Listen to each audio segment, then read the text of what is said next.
បាទជំរាបសួរពុកម៉ែបងប្អូនទាំងអស់គ្នាថ្ងៃនេះខ្ញុំមាន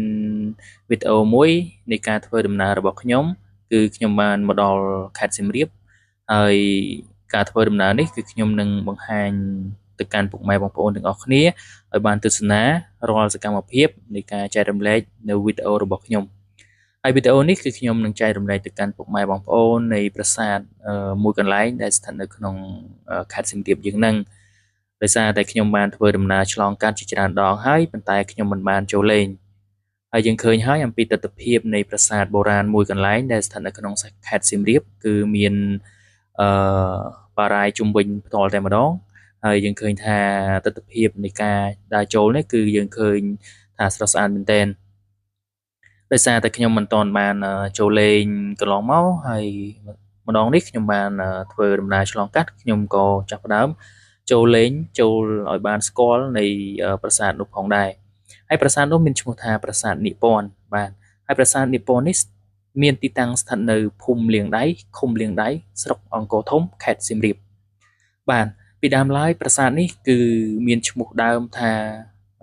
ប្រាសាទរាជសីហ៍បាទប៉ុន្តែមកដល់សប្តាហ៍ថ្ងៃគឺបងប្អូនយើង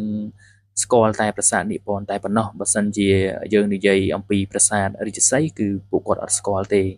ដោយសារតែជាទូទៅគេហៅប្រាសាទគឺប្រាសាទនិព័ន្ធបាទហើយនេះជាទស្សនវិជ្ជារបស់ខ្ញុំដែលខ្ញុំបានធ្វើដំណើរមកដល់ប្រាសាទនោះហើយយើងឃើញថាមុននឹងដល់ប្រាសាទគឺខ្ញុំបានឈរថតអំពីទស្សនវិជ្ជានៃ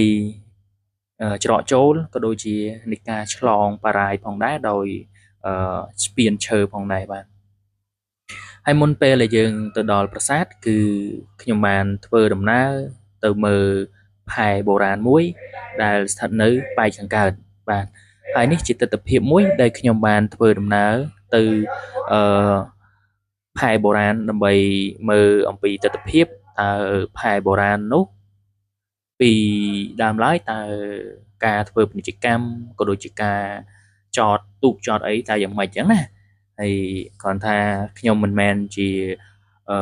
បុរាណវិទូទេប៉ុន្តែគ្រាន់តែថាវីដេអូនេះខ្ញុំធ្វើការចែករំលែកទៅកាន់បងប្អូនទាំងអស់គ្នាឲ្យបានទស្សនា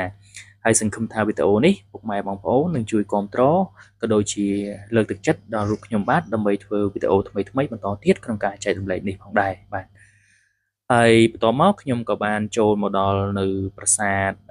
និព័ន្ធហើយយើងឃើញបរិវេណនៅប្រាសាទនេះគឺមានបងប្អូនជាច្រើនគាត់បានមកទស្សនាផងដែរក៏ដូចជាខ្ញុំផងដែរដើម្បីឲ្យបានស្គាល់នៃប្រាសាទបុរាណខ្មែររបស់យើងនៅក្នុងប្រទេសកម្ពុជារបស់យើងក៏ដូចជានៅក្នុងខេត្តសៀមរាបផងដែរដោយយើងឃើញថាប្រាសាទនៅក្នុងប្រទេសកម្ពុជារបស់យើងមានច្រើនបាទហើយអ្វីដែលសំខាន់គឺនៅក្នុងខេត្តសៀមរាបគឺប្រាសាទមានច្រើនមែនទែនបងប្អូនមកទស្សនាឬក៏មកលេងសៀមរាបរយៈពេលមួយអាទិត្យក៏មិនទាន់ស្គាល់ប្រាសាទទាំងអស់ដែរបាទហើយយើងឃើញហើយអំពីទស្សនវិជ្ជានៃប្រាសាទនិព័ន្ធនេះគឺប្រាសាទនេះត្រូវបានកសាងឡើងនៅរជ្ជកាលព្រះបាទជ័យវរ្ម័នទី7នៃចុងសតវត្សទី12ហើយប្រាសាទនិព័ន្ធនេះគឺកសាងឡើងដើម្បីឧទ្ទិសថ្វាយ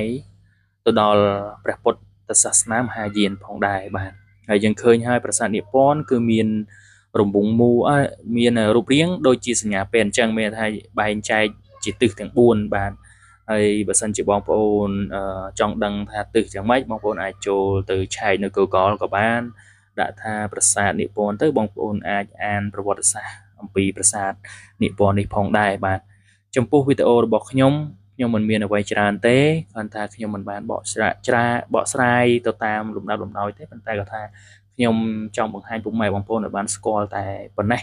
ហើយបើសិនជាបងប្អូនអាចដឹងជាងខ្ញុំបន្ថែមទៀតបងប្អូនអាចចូល search មើលបានហើយចុងក្រោយខ្ញុំសូមអរគុណហើយសូមជម្រាបលាទៅកាន់បងប្អូនទាំងអស់គ្នាបាទជម្រាបលា